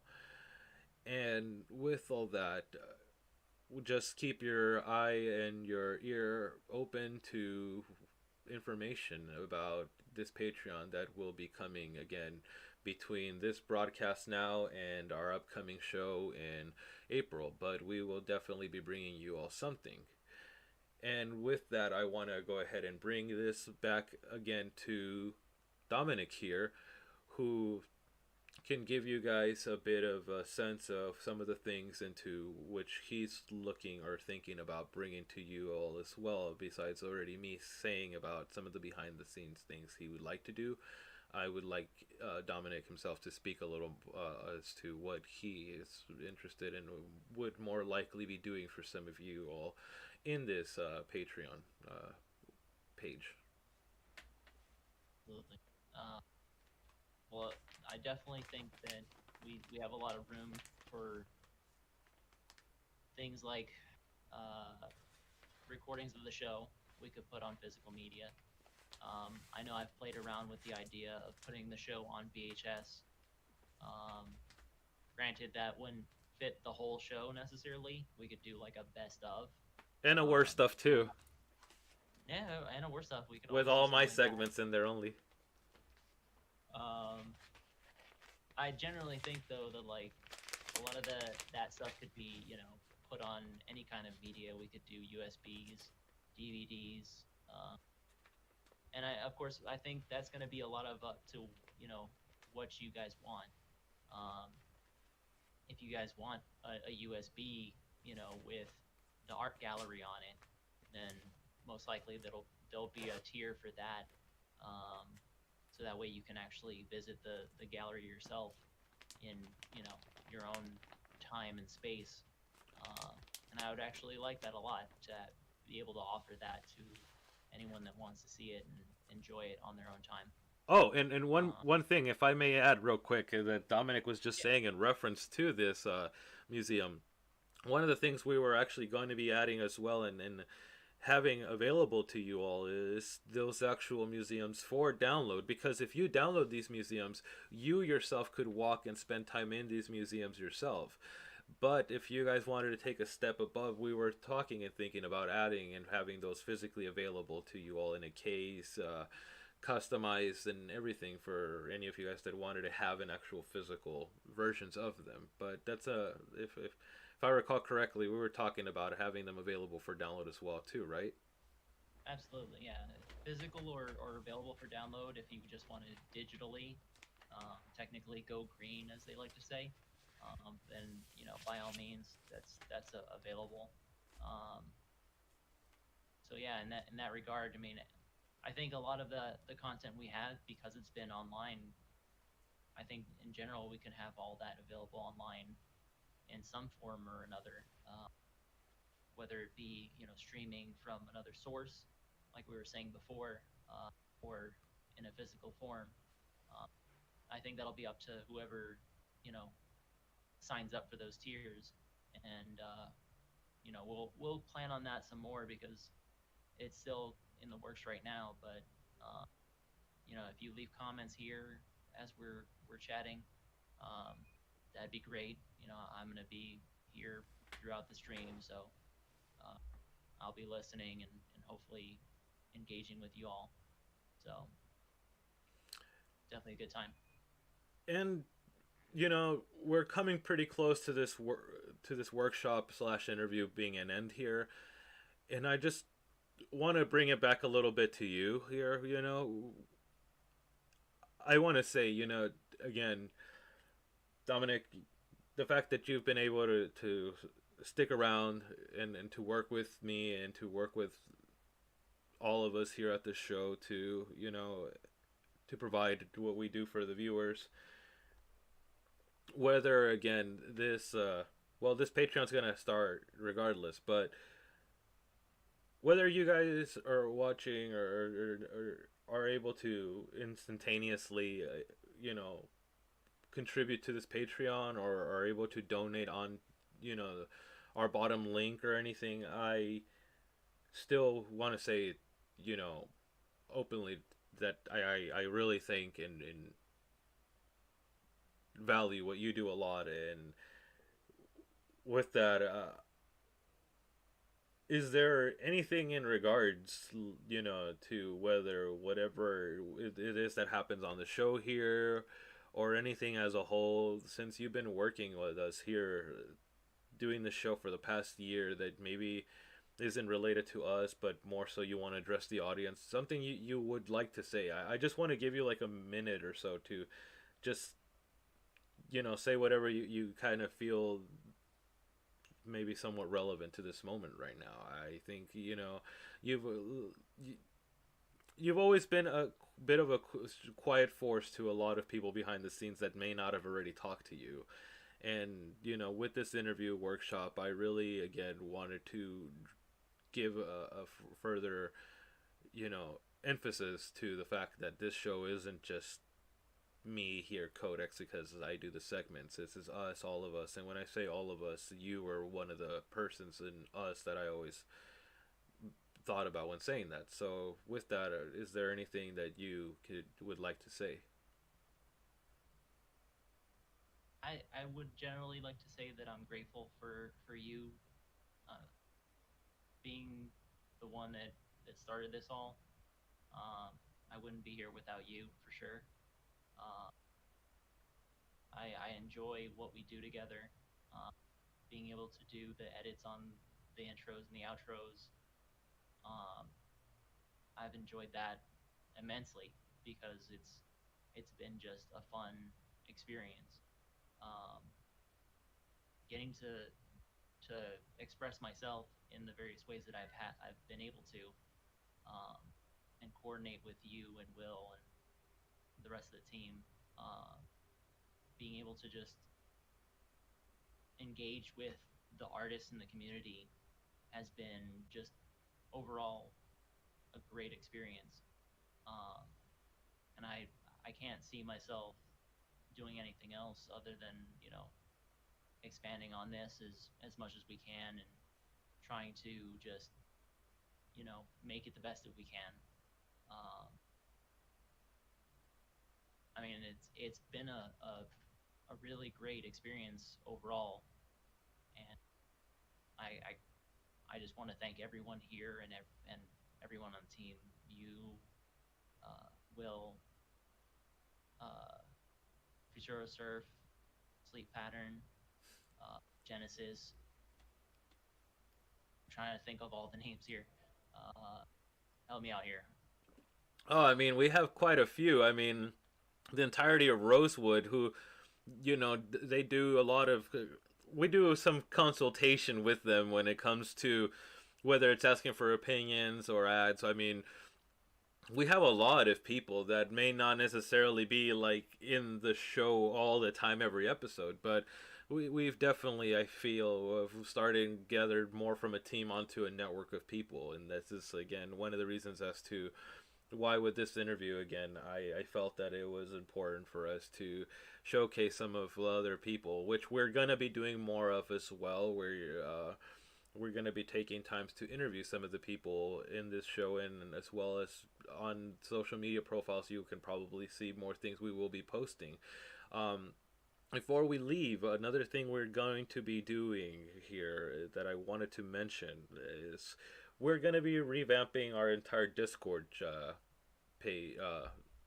channel page, whatever. I haven't really fucking slept, so trying to call it Discord chat or whatever or something. I don't really do it too much, but with this now, I want to try to do it more. And this is gonna be another one of the things as to where we'd like a lot of you guys to start maybe seeing it soon as a place where you guys can go to and say, post, think whatever you guys would like, as far as seeing that as a form of either comment or suggestion place to go to.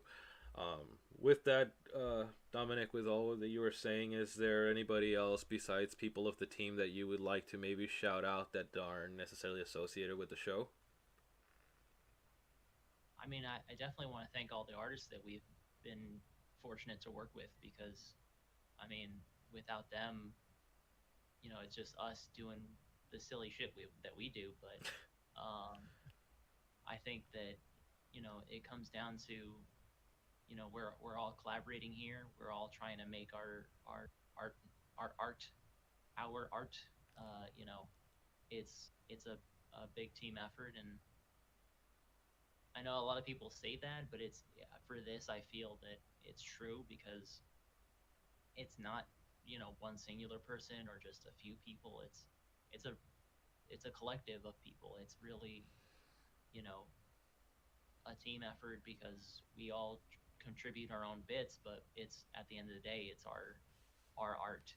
So I want to thank everybody that contributes, and then definitely everybody that supports us just by watching and commenting on, as the stream goes, because that's,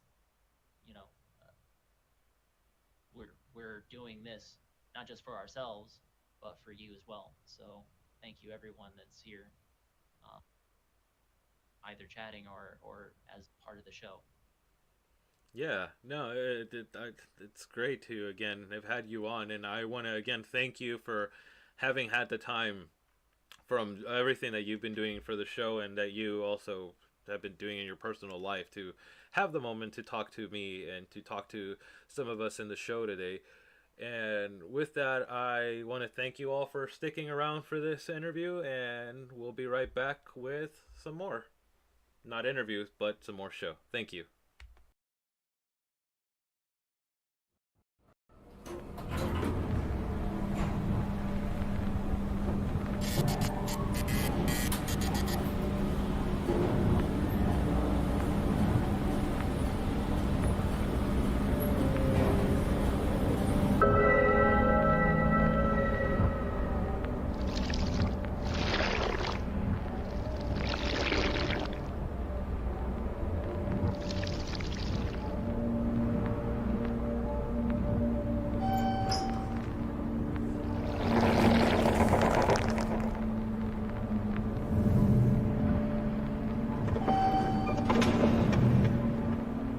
Took the stairs. It's good for the cardio.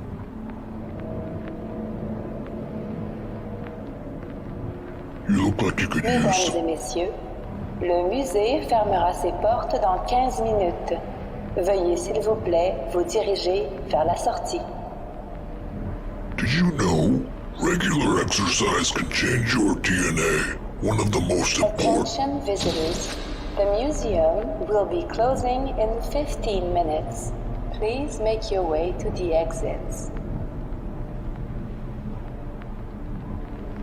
Let me just show you this before we leave.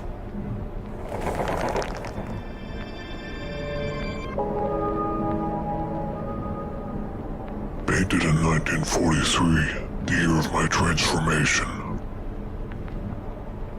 I was like a little baby chicken, breaking through to explore the unknown. Leaving Earth behind, a shell of its former self.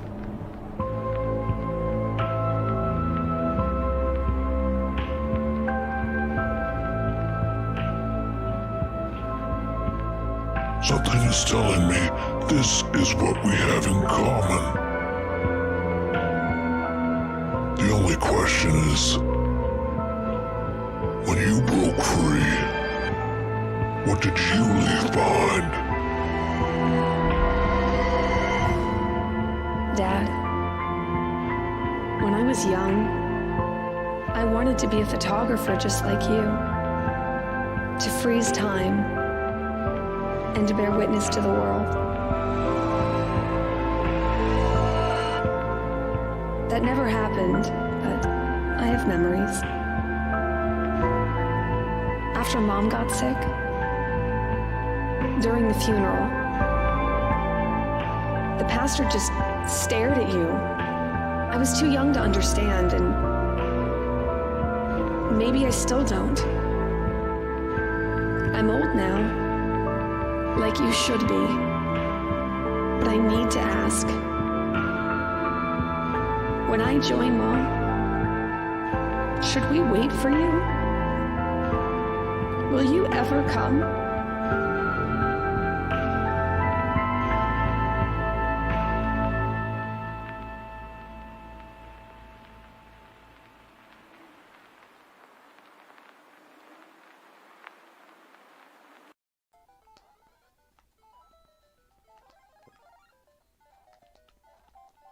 Oh shit.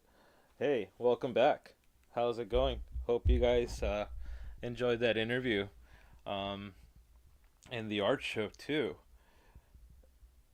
Our next segment is a long time favorite already that we've had for quite some time now.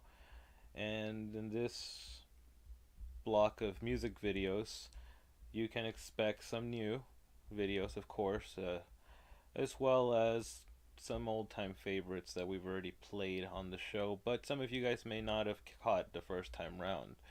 And what else can I say? It's the music video block. Hope you guys enjoy. Thank you.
It surrounds us all.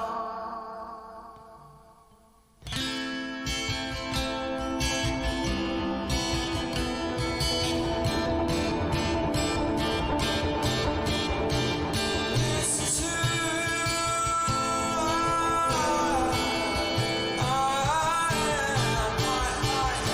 Is that what you want? This is who I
fill up, I'm reliable.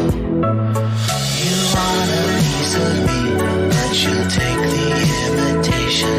Oh, oh, oh, oh, oh, oh, oh. I want a human being, but I use a simulation. Oh, oh, oh, oh, oh, oh,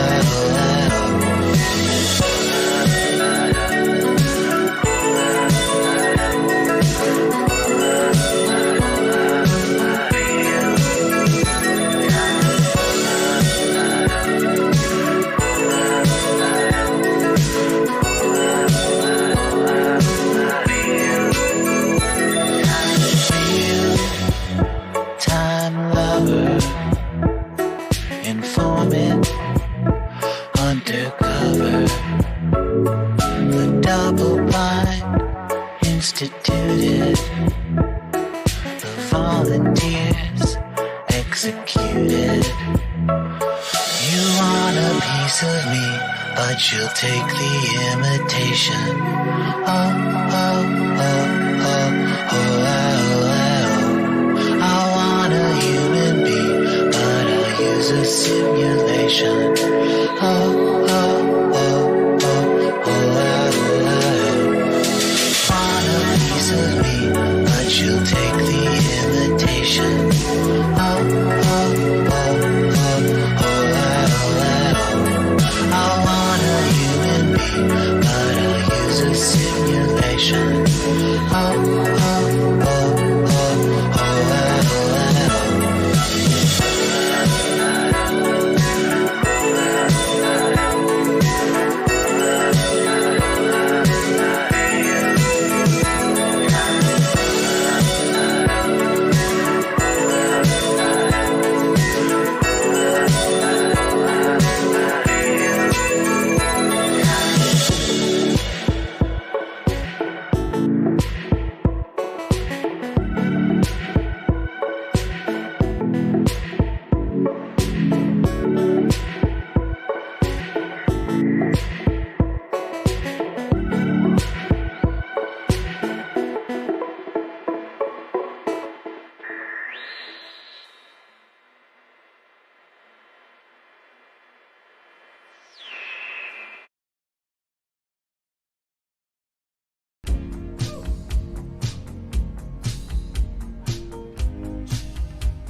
have to get 6 tables.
Mummies, they process. That's why all these meats are hanging here, you see? Oh, so what disease did we cure them of? No disease. It gets rid of the moisture and preserves the flavor. Oh, it's good, it's good, it's good, it's Yeah, good. this is called learning, Cartwright. Get used to it. You hang around me, you're gonna learn some stuff. I'll be a master chef. I wouldn't go that far. Let's start with the omelets. Omelette de chamar. Hey, Marlo, heat me up some pans. I'm gonna show this guy how to do a quick 9-egg omelet for old Piley back there. Fine, I'll go ahead and get the blowtorch and heat up the old frying pan. Thank you. All right, Cartwright, your first late night breakfast patrol. This is no easy task, and I don't mean to scare you, No. but you should be shitting your pants. If I have to fight a trucker, I'll cut him with a blade. It's Whoa, good, whoa, it's whoa. good, it's good, it's good.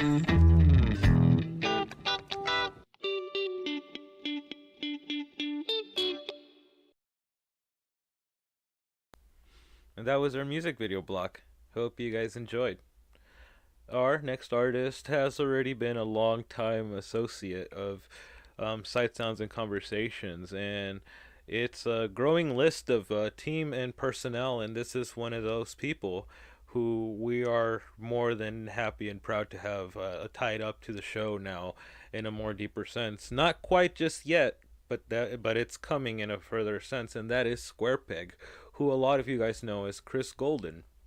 And this month's show, we decided to have SquarePeg give us something that is more aligned with his own vision, if you will.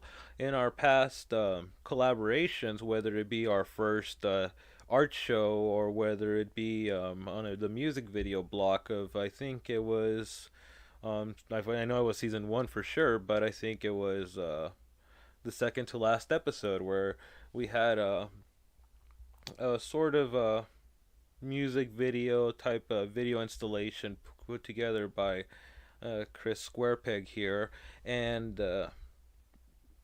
not only was it received well by a lot of you watching, returning from our previous episodes, but here at the show we just really felt that we were, metaphorically speaking, touched by Squarepeg's work, and we just felt that at one point we wanted to have that back, and here is that time. So, with no further ado, here is Squarepeg. Thank you.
Yeah, but it makes sense. I mean, breakfast is so good. Why can't we just have it for every meal? Like for lunch and dinner? Well, it all comes down to tradition, pal. You see, farmers wake up early in the morning when the hens lay their eggs. Farmers also get the milk from the cows, and there's breakfast. Huh. Well, suppose if chickens laid eggs in the middle of the day, would breakfast not exist? These are the things Pyle ponders.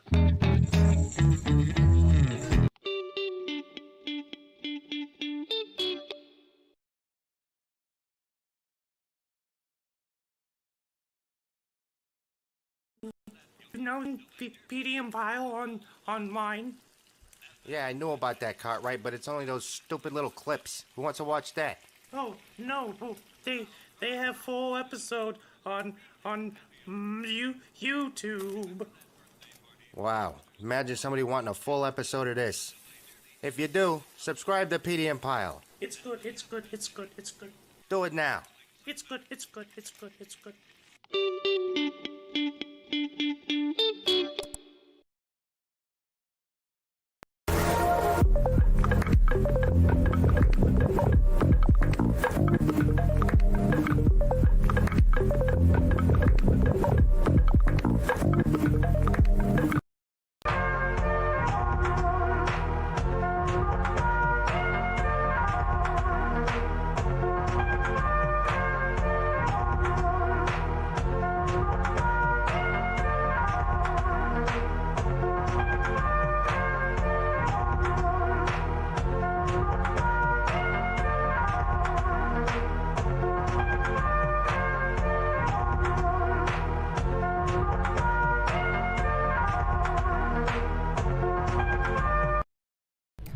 Welcome to the Molo 360 podcast. あの交差点でみんながもしスキップをしてもしあの街の真ん中で手をつないで空を見上げたらもしもあの街のどこかでチャンスが来たみたいのならまだ泣くのには早いよねでは前に進むしかないわいやいやポンポン出してしまえばいいの全然しないのつまらないでしょペッポンかけてリズムに乗せてウェイウェイ開けて私の道をポンポン進むいろいろなことどんどん来てるあなたの気持ちボイボイ捨てる悪い子は誰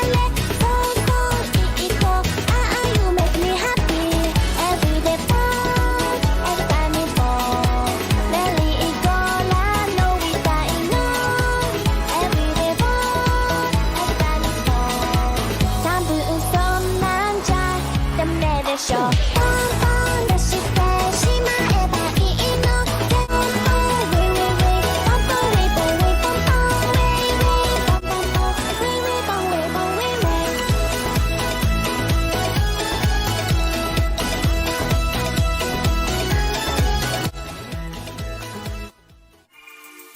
I'm on a sugar crash, I ain't gonna fucking cash. Maybe I should take a bath, cut my fucking brain in half. I'm not only just a bit tired of this fucking shit. Nothing that I write can make me feel good. You better not be lying about this not being that hot.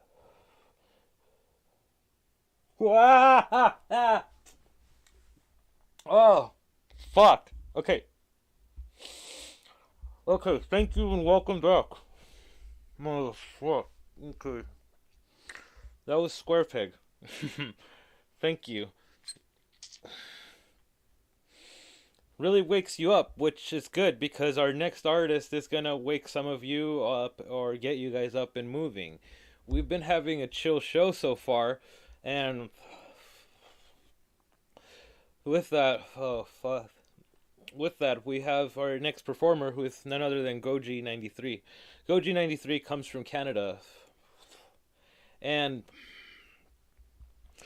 their work, I can't believe, has only been around for less than 3 years, I think, or 2 years, and they've only been associated with Vaporwave for about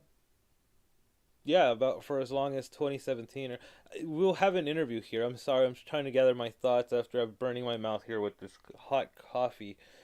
Really trying to wake up for a lot of us here, including myself.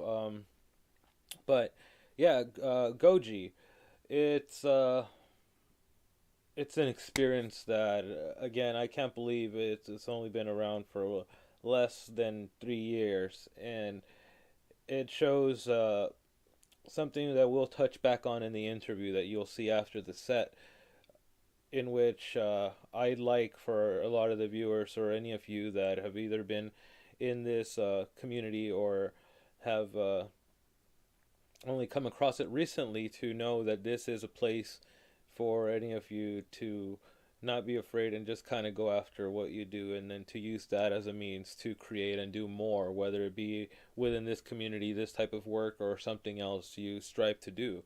And I think OG93's work and the interview that we have here coming up does a very well representation of that, while also taking things at your own pace. I am still at a very short,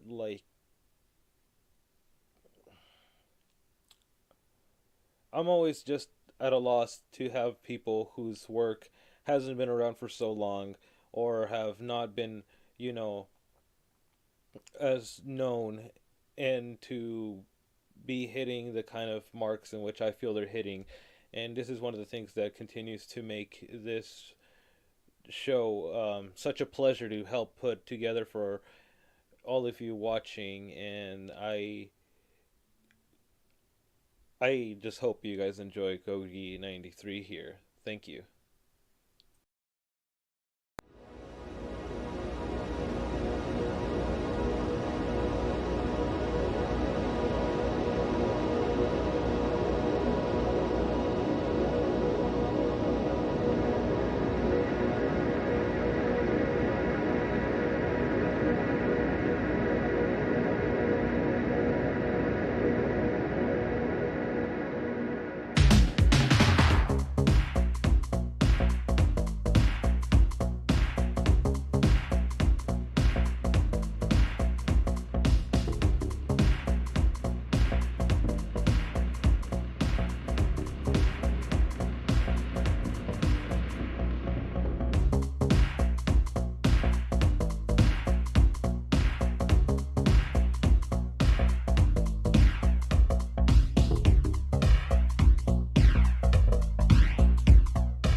Thank you and welcome back.